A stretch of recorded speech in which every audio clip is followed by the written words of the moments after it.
Let us recall the definition of the dot product in Rn.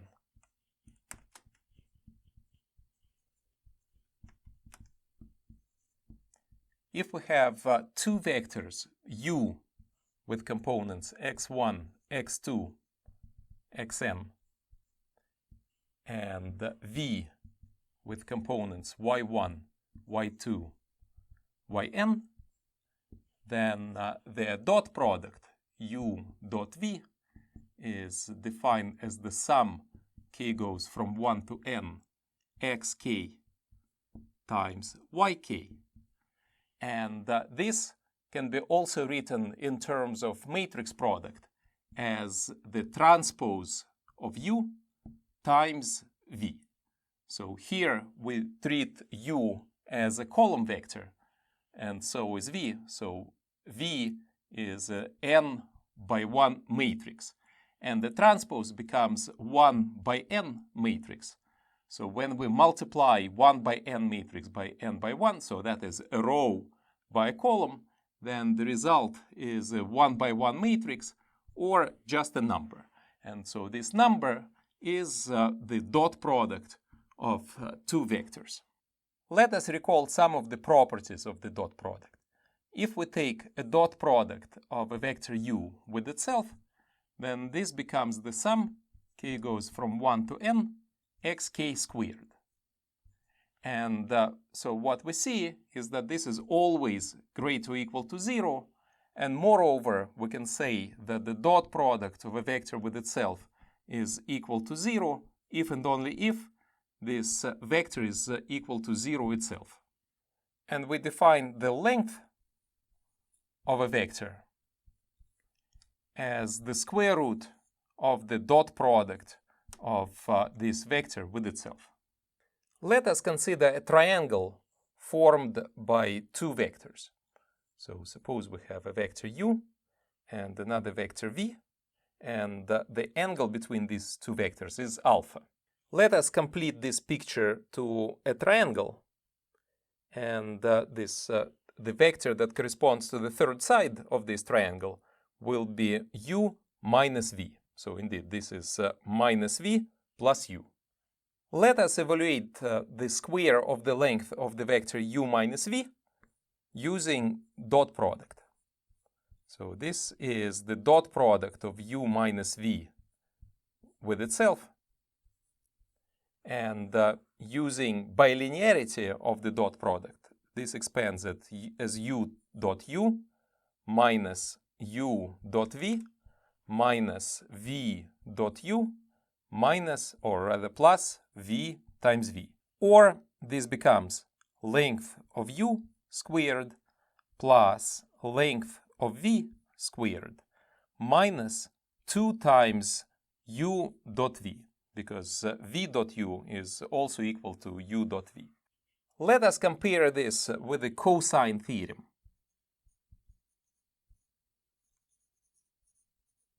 That says that for this triangle, the length of the third side, so u minus v squared, is equal to length of u squared plus length of v squared minus 2 times length of u times length of v times the cosine of the angle between these two vectors. Comparing these two formulas, we get the expression for the cosine of the angle between two vectors. So this is equal to the dot product u dot v divided by length of u times length of v. Or, so this is the dot product of u and v over the square root of u dot u times v dot v. In particular, from this formula, we see that vectors u and v are perpendicular to each other.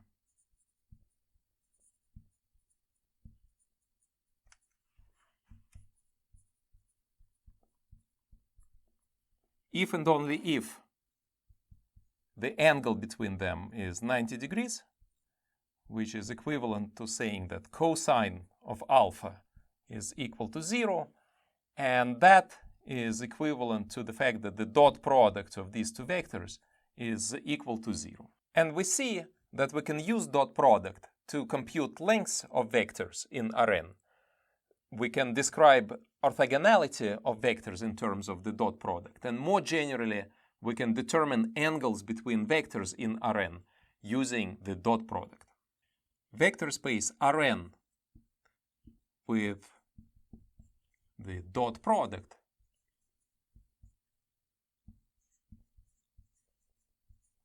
is called the Euclidean vector space, because this vector space will satisfy the axioms of the Euclidean geometry. Let us do an example. Compute the angle between the following vectors u and v in R4. So where u is the vector 1, 1, minus 1, 1, and v is the vector 1, minus 2, 2, 0. To use this formula, we need to compute the dot products between u and v, and u and itself, and v and itself. So u dot v is equal to, so from here it's 1 times 1 plus 1 times negative 2 plus minus 1 times 2 plus 1 times 0. So this is 1 minus 2 plus 0. So that is minus 3. Then u dot u. So this is 1 squared plus 1 squared plus minus 1 squared plus 1 squared. So that is 4. And v dot v. So this is 1 squared plus negative 2 squared plus 2 squared plus 0 squared. So that is 9. And we get that cos alpha is equal to u dot v over square root of u times u and v times v. So that is negative 3 over square root of 4 times square root of 9. And so this is, so 3 will cancel, and we get minus 1/2. And we conclude that since cos alpha is equal to negative 1/2, then alpha is 120 degrees, or this is 2 pi over 3. And so we see that we can use dot product to compute angles between vectors in R4. In many applications, we need to compute an orthogonal projection of one vector to another. For example, this is needed in mechanics when we study the motion of a body under the influence of several forces. And geometrically, so here we have two vectors, so w and v. And what we do is we take w and we drop a perpendicular from w to v. And the vector that we get here on the line spanned by v, so this will be a constant multiple of a vector v, and this constant multiple is the orthogonal projection of w onto v. And we can define that this is a constant multiple of vector v, so that is c times v, such that the difference, so this vector that joins cv with w, so this is w minus c times v, so this vector is orthogonal or perpendicular to vector v.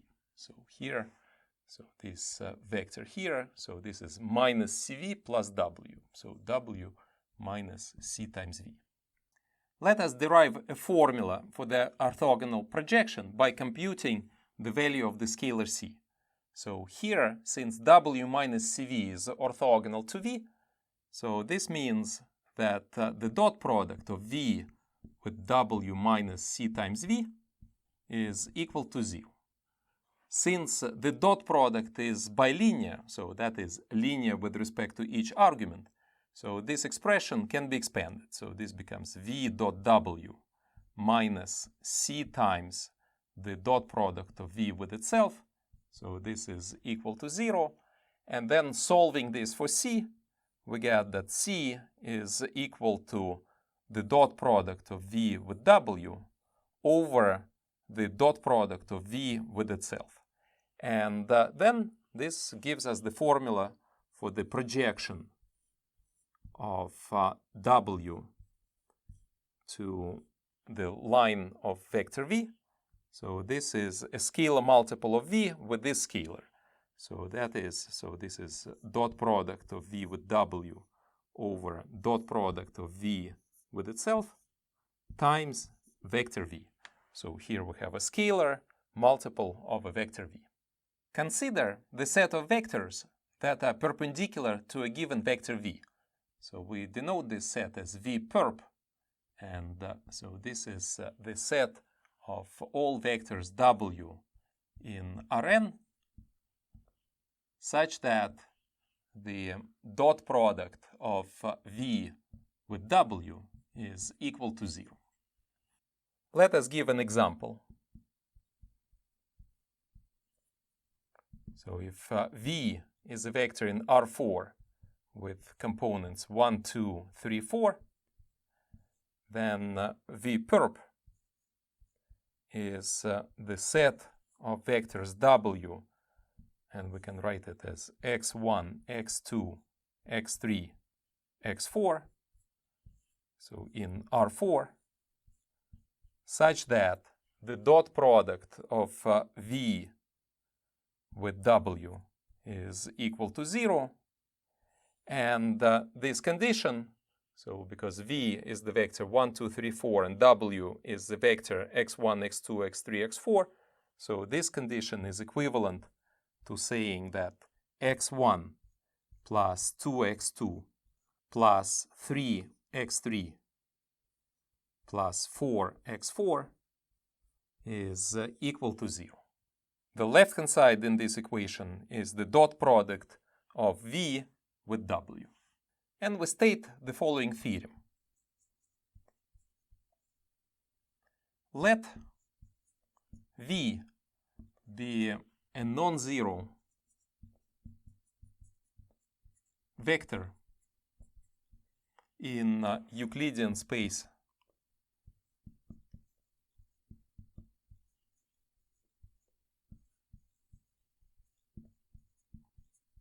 Rn. Then 1. V perp is a subspace in Rn of dimension n minus 1. So such subspaces are sometimes called hyperspaces. And 2, Rn decomposes as the one-dimensional subspace spanned by vector v plus n minus one-dimensional subspace v perp. To prove part 1, we point out that v perp is the solution space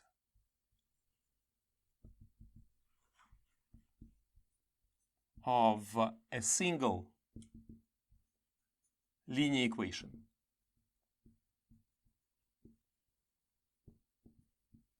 So since this condition v dot w is equal to 0, so here v is fixed, and W becomes the vector of unknowns. And so this is a single linear equation, homogeneous linear equation on W. And then, since we know that the solution space of a homogeneous system of linear equation forms a subspace, so this tells us that V perp is a subspace in Rn. And by rank nullity formula,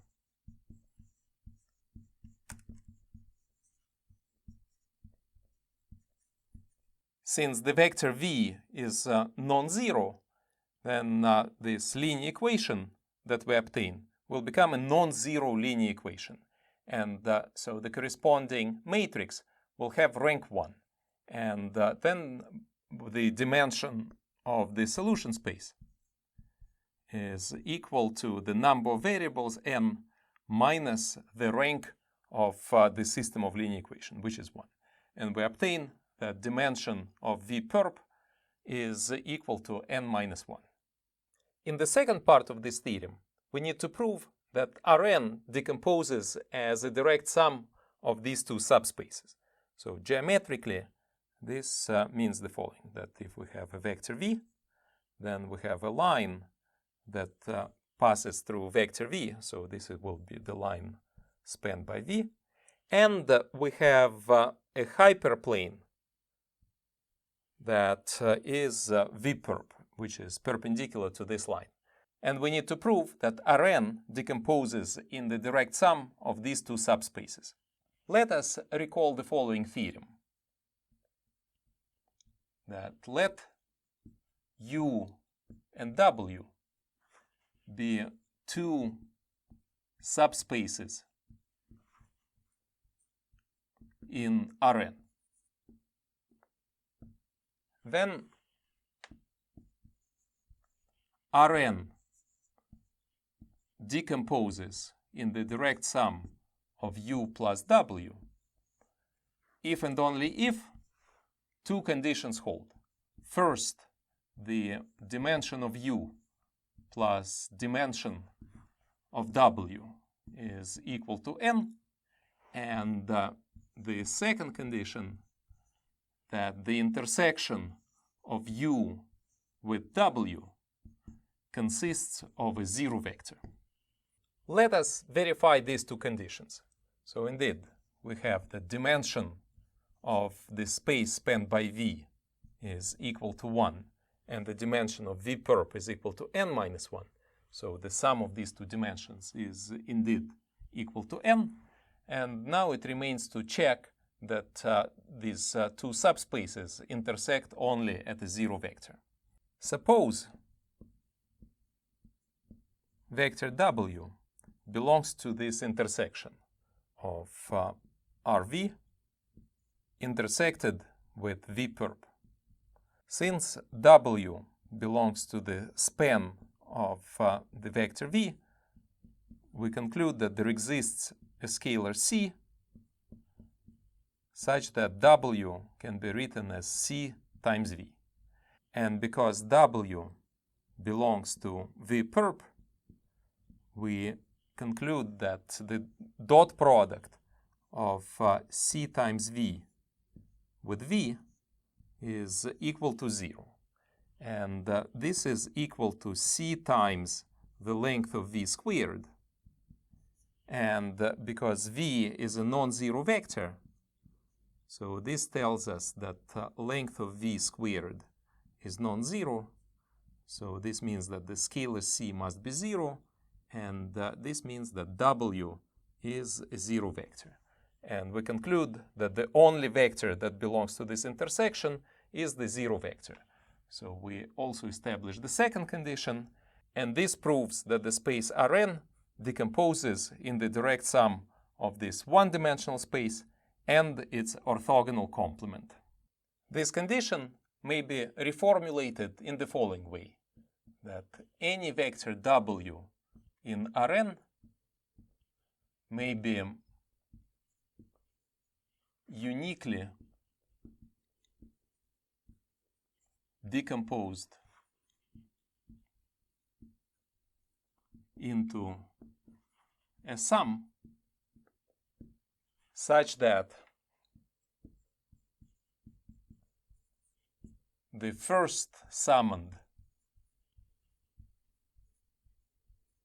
is in the span of a vector v, and the second summoned is in vperp. So here the first summoned is going to be the projection of a vector w to the vector v, and the second summoned will be w minus this projection. And we saw that, so if we take the projection of w to vector v, then this difference of w minus the projection of w to v, so this belongs to vperp. Next, let us introduce the notion of a Hermitian vector space.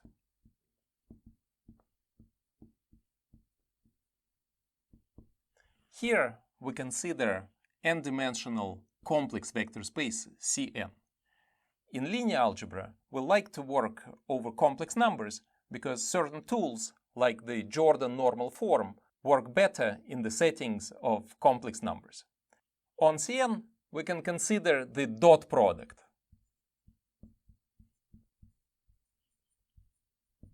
So if we have two vectors, u with components z1, z2,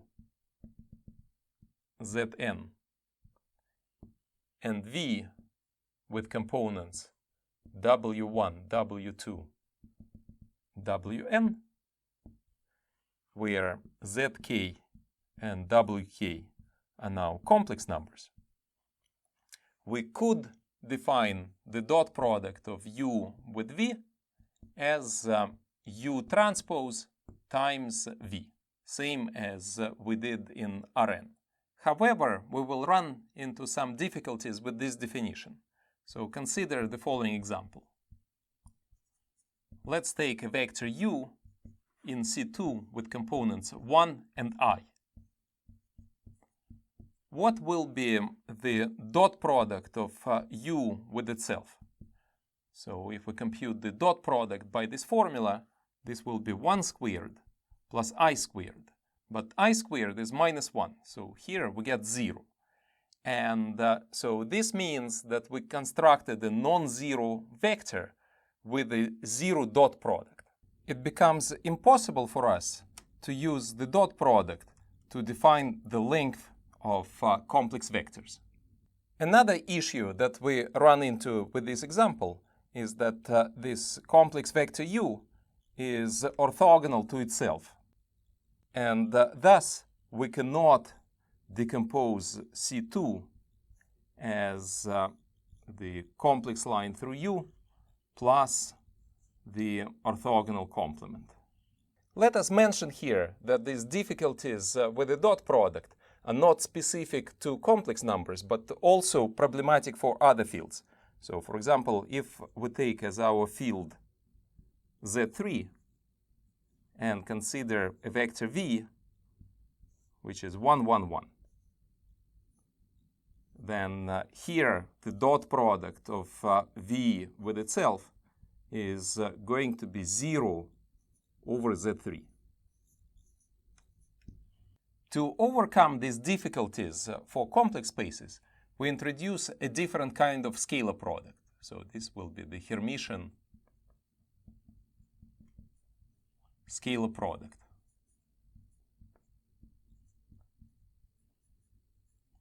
So which we will denote in angular brackets, and it's defined as the u transpose conjugate times v.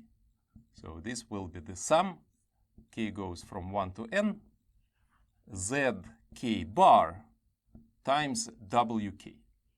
In particular, if we take the Hermitian scalar product of a vector u with itself, then we get the sum k goes from 1 to n, zk bar times zk, which is also equal to the sum k goes from 1 to n, norm of zk squared. So this is complex norm of complex numbers.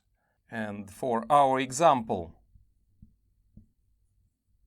with vector u with components 1 and I, so here we get that the Hermitian scalar product of this vector with itself is equal to norm of 1 squared plus norm of I squared, which is equal to 2. And now we see that we can define the length of a complex vector as a square root of a Hermitian scalar product of a vector with itself. Here we see that although in general the Hermitian scalar product assumes complex values, when we take the Hermitian scalar product of a vector with itself, then we always get the real value. And moreover, so this value is always greater or equal to 0, and we can point out that the Hermitian scalar product of a vector with itself is equal to 0 if and only if this complex vector is actually the 0 vector. This gives us the definition of the Hermitian vector space. Hermitian vector space is a complex vector space Cn with the Hermitian scalar product. Let us record some basic properties of the Hermitian scalar product. If we take the Hermitian scalar product of a vector u with a sum v1 plus v2, then this expands as u with v1 plus u with v2. Likewise, if we have u1 plus u2 with v, this is equal to u1 product with v plus u2 product with v.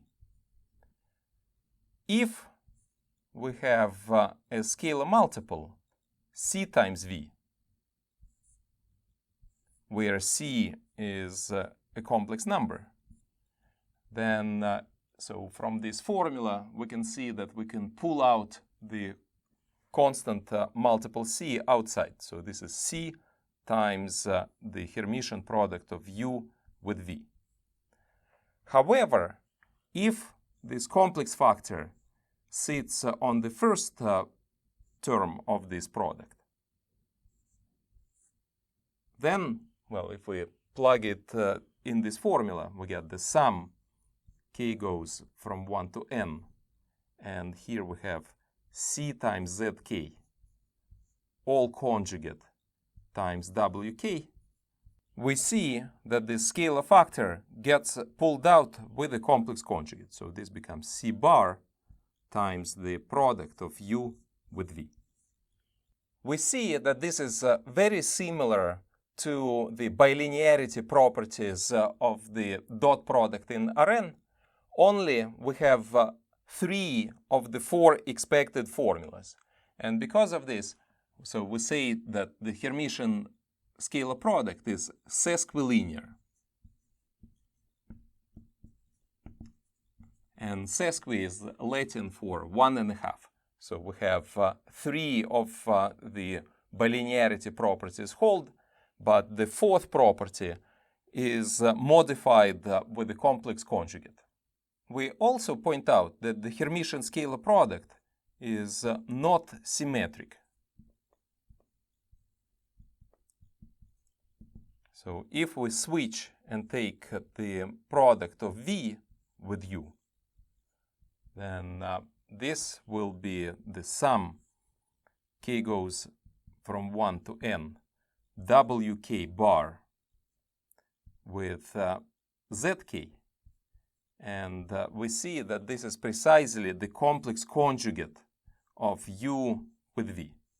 So when we change the order of factors in the Hermitian scalar product, the value is conjugated. Let us mention that mathematical foundations of quantum mechanics are based on Hermitian vector spaces.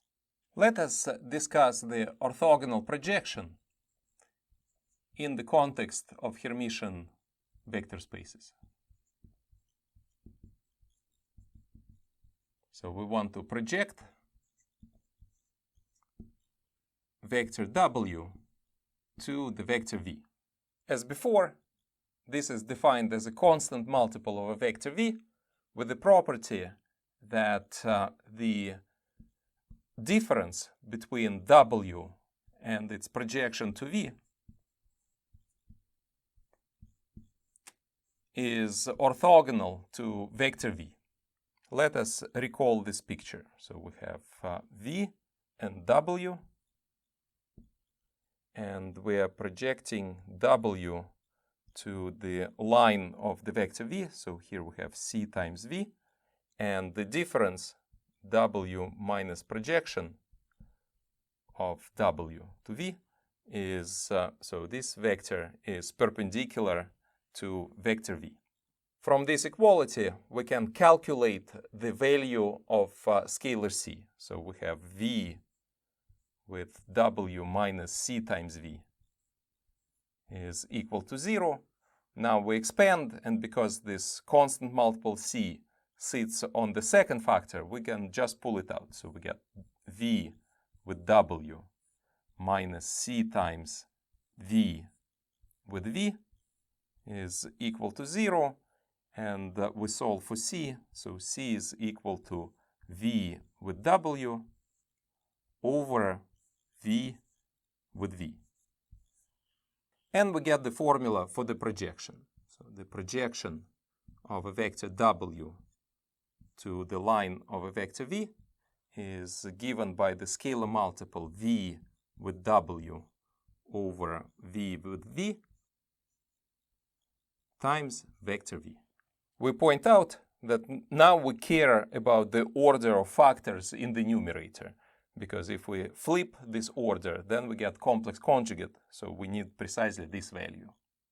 Again, we can define the space V perp as the set of vectors W in Cn, such that the Hermitian scalar product of V with W is equal to 0. Even though, in general, the Hermitian scalar product is not symmetric, so W with V is not equal to V with W, it is useful to remember that the condition that V with W is equal to 0 is actually symmetric. So this happens if and only if W with V is equal to 0. So this happens because the complex conjugate of 0 is still 0. We can generalize the definition of V perp in the following way. Let U be a subspace in Cn. So we define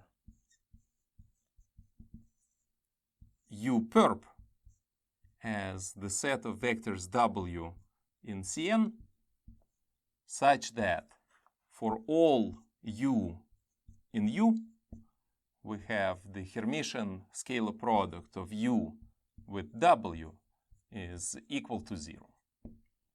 Euclidean and Hermitian spaces share many common properties, and the same methods are applicable to both situations.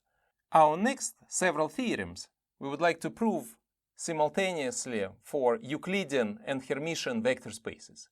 Because of this, we will be working in the following setting.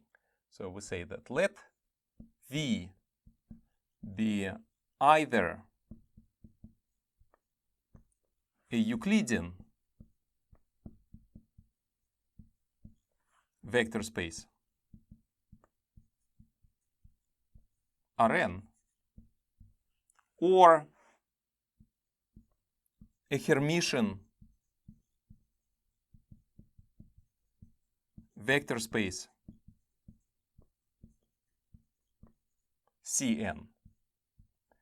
In both cases, so we are going to denote scalar product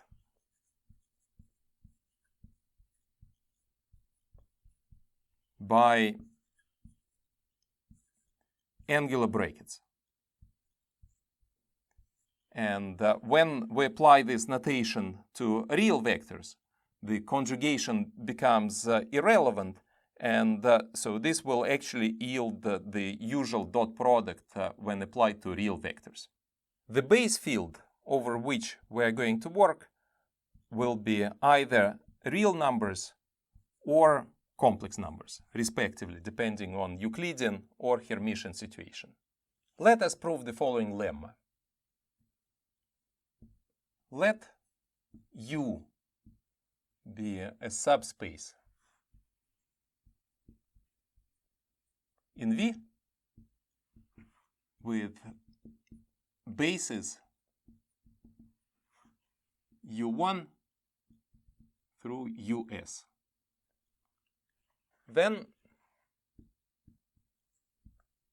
U perp may be described as the set of W in Cn such that for all k from 1 to S, we have the Hermitian scalar product of UK with W is equal to 0. So if we compare these two descriptions of U perp, in the definition we use all vectors from the subspace U. And in this new definition, we only use the basis vectors from subspace U. To distinguish between these two constructions, let us denote this set by W. And now for the proof, we need to show that W is equal to U perp. So this entails two things. So A, we need to prove that U perp is a subset in W, and B, we need to show that W is a subset in U perp. Let us start with part A.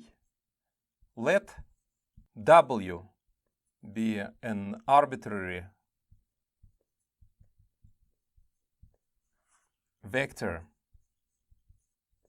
in U perp. So this means that for all U in U, we have the Hermitian product of U with W is equal to 0. And the basis vectors, U1 through US, they do belong to the subspace U. So this means that for all k from 1 to S, we have UK with W is also equal to 0. But then this tells us that W actually belongs to the subset W. And this proves that U perp is inside W, because an arbitrary vector from U perp, we were able to show that it's actually in W. Let us do part B. Let W be an arbitrary vector in the space W. We need to show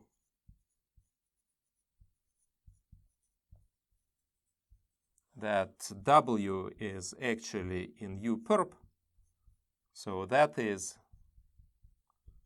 that for all vectors U in the subspace U, the scalar product of U with W is equal to 0.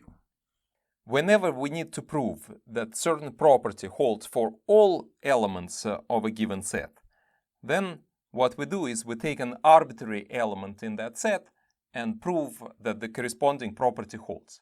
So we say let U now be an arbitrary vector in U. Since we are given a basis of this subspace, then we conclude that there exist scalars C1 through CS in our field, where this field is either real or complex numbers depending on the context, such that U is C1 U1 plus CS US. And then let us take the property that we need to prove. We need to prove that the scalar product of U with W is equal to 0. This scalar product is equal to, so now we replace the first term with a linear combination. So this is C1 U1 plus CS US with W. And then we expand, but since we are possibly working with a Hermitian scalar product, when we take out scalar multiples C1 through CS from the first factor of the scalar product, we need to take complex conjugates. So this will be equal to C1 bar U1 with W plus CS bar US with W. But our W was in the set W, and the set W is characterized that we have Hermitian scalar products of these vectors with every basis vector UK is equal to 0. So here we see that all these Hermitian scalar products are equal to 0, so the result is 0, and we proved that for any U in the subspace U, the Hermitian scalar product of U with W is equal to 0, and this implies that our vector W that was from the set W is actually in U perp.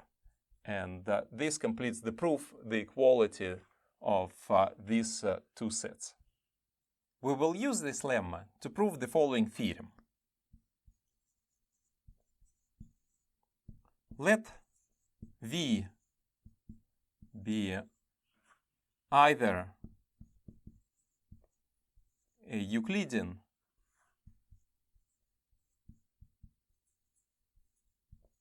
vector space Rn or a Hermitian vector space Cn with the Hermitian scalar product. And let U be a subspace in V of dimension S.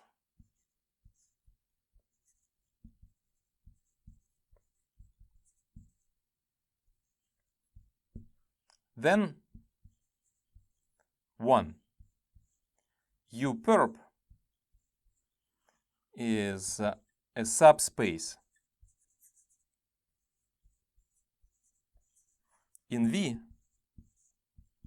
of dimension n minus s. And 2, the space V decomposes as a direct sum of U and U perp. Our previous lemma gives us the description of U perp in terms of basis vectors of U. And what we see from this is that U perp is a solution space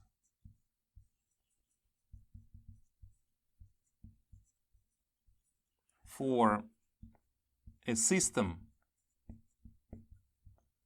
of homogeneous linear equations.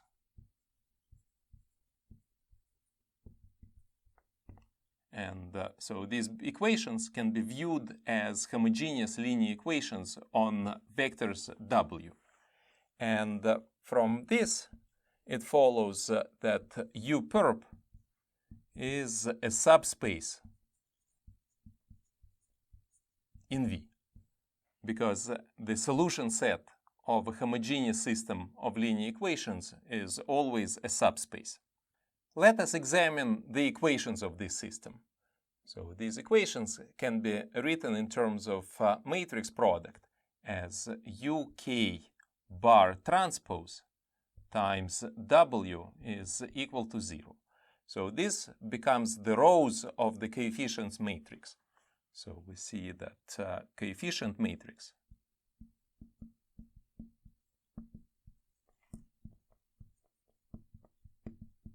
has rows U1 bar transpose through US bar transpose. Since we have a basis, so U1 through US is a basis of a subspace U, the set is linearly independent. And then it's easy to see that the set of complex conjugates, so U1 bar transpose through US bar transpose, becomes also a linearly independent set of rows. And then the rank of our coefficient matrix is equal to the number of rows, because the rows are linearly independent. So this is equal to S. From our lemma, we see that U perp is the null space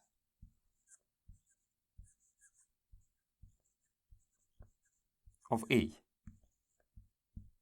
And applying rank nullity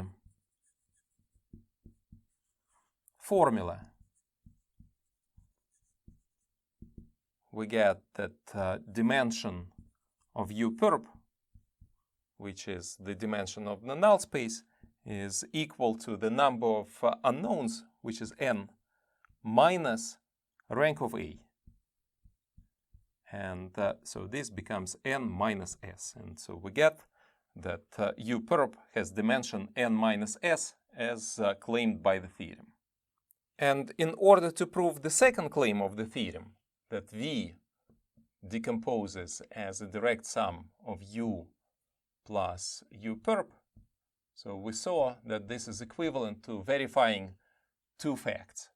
That one, that dimension of U plus dimension of U perp is equal to the dimension of V.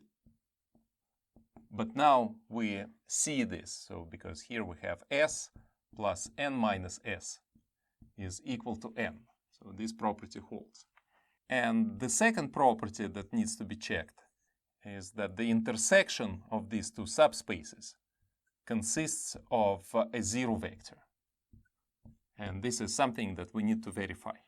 To check this property, we say that let U belongs to the intersection of U and U perp. Then we consider the scalar product of U with itself. Now let us view the second factor as an element of U perp and the first factor as an element of U. And then by the definition of U perp, we see that this scalar product is equal to 0. But both in Euclidean and Hermitian settings, if the scalar product of a vector with itself is 0, this implies that the vector is equal to 0. And this shows that the intersection of U with U perp is equal to 0. So this says that only a 0 vector can be orthogonal to itself. And so we conclude that both of these properties hold. And so our whole vector space V decomposes in the direct sum of U and its orthogonal complement U perp. The property that the vector space V decomposes in the direct sum of U and U perp can be restated in the following way, that for every vector V in the space V, which is Cn or Rn, there exist unique vectors u in the subspace U and W in the subspace U perp such that V is the sum of U plus W. So for any vector V, we can split it in a unique way into two components, where the first summand is in subspace U and the second summand in the subspace U perp. And now we give the definition. Is that the component U, which is in U, of the decomposition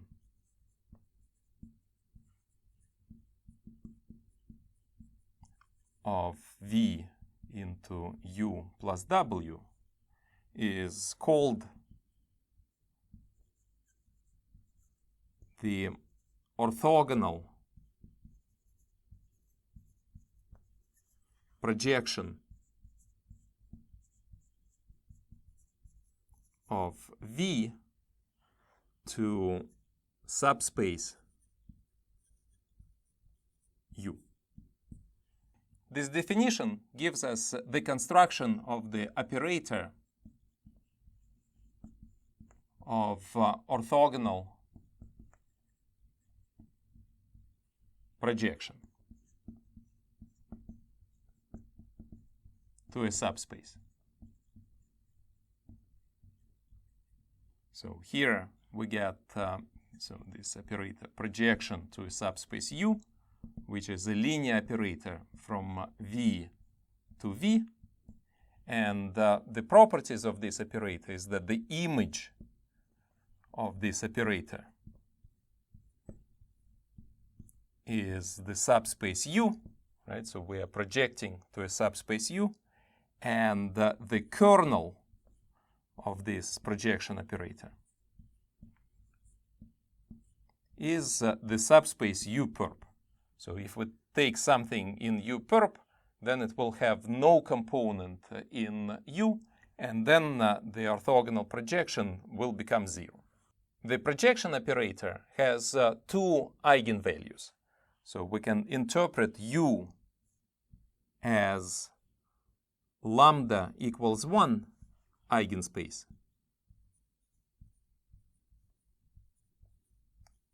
of the projection operator. And U perp is lambda equals 0 eigenspace of the projection operator. Let us do the following exercise. Compute the orthogonal projection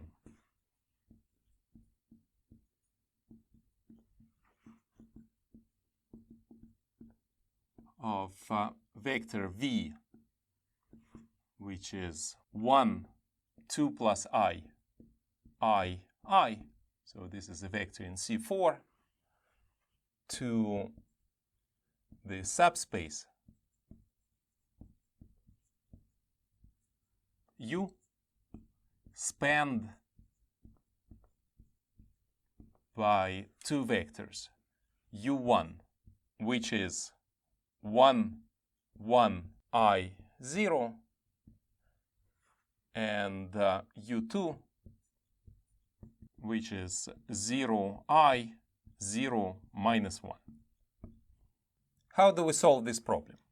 So this projection of V to subspace U must be in U, and thus this must be a linear combination C1 times U1 plus C2 times U2. But the difference between V and its projection to U, so this is the W component of the decomposition. So this must be in U perp. And U perp is characterized by the property that the scalar products of vectors in U_perp with the basis vectors of a subspace are equal to 0. So what we get is we get two equations, that the scalar product of U1 with V minus C1 U1 minus C2 U2 is equal to 0, and the same for U2. So U2 with this is also equal to 0. And then expanding these expressions, we get a system of two linear equations on C1 and C2. So we get that C1 times U1 with U1 plus C2 times U1 with U2 is equal to, so in the right hand side we're going to get U1 with V, and C1 U2 U1 plus C2 U2 with U2 is equal to U2 with V. And now we need to solve this system of linear equations. This system requires calculation of the scalar products. So if we take U1 with U1, then from here we see that this is 1 squared plus 1 squared plus norm of I squared. So this is equal to 3. Then U1 with U2. So here we take the Hermitian scalar product of these two vectors. So this is 1 times 0 plus 1 times I. Then in the next component we have minus I, right? So remember we take complex conjugate for the first factor times 0 plus 0 times negative 1. So that is equal to I. And when we take U2 with U1, then this is the complex conjugate of U1 with U2. So this is going to be minus I. When we calculate the Hermitian scalar product of U2 with U2, so this is, well, omitting zeros. So this becomes norm of I squared plus norm of minus 1 squared. So this is equal to 2. And for the right-hand side of these equations, we want Hermitian scalar products with V. So we have U1 with V is equal to 1 times 1 plus 1 times 2 plus I plus, so now we take complex conjugate of this component, so that's minus I times 1 plus I, and plus 0 times 1 plus I. And that is equal to 1 plus 2 plus I minus I plus 1. So this is equal to 4. And U2 with V. So if we just keep non-zero components, so we get minus I times the second component of V, 2 plus I, and minus 1 times 1 plus I. And so here we get minus 2I plus 1, minus 1, and minus I. So this is negative 3I. And now we put the values of the scalar products in this system. So then our first equation becomes 3C1 then plus I C2 is equal to the right-hand side 4. And the second equation becomes, so here U2 with U1, so this is negative I C1 and u2 with u2, that's 2. So plus 2c2 is equal to negative 3i. And now we need to solve this system over complex numbers.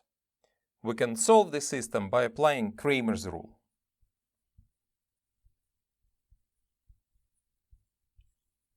And we get that the value of C1 is the quotient of the following two determinants. So we put the right-hand side column instead of the first column of the coefficient matrix. So we get 4 minus 3i. And here we have I and 2 over the determinant of the coefficient matrix. 3 minus I, 2. And C2 is the quotient of determinants. So now we put the right-hand side instead of the second column. We get 3 minus I. And here we have 4 and minus 3i over the same determinant as here. So 3i minus I and 2. Now computing these determinants, so here we get 8 minus 3 over 6 minus 1. So which is 5 over 5. And here we're going to get minus 9i minus negative 4i over 5. So the solutions are C1 is equal to 1 and C2 is equal to minus I. And this is going to give us the answer.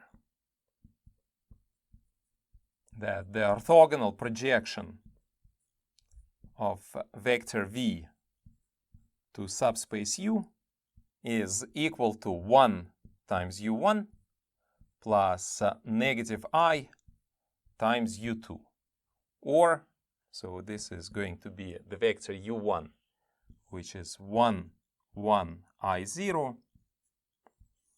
and then minus I times the vector 0, I, 0 minus 1, and then if we combine this we get 1, so I times minus I, that's plus 1, so this is 2, then here we get I, and minus 1 times minus I, that is equal to I.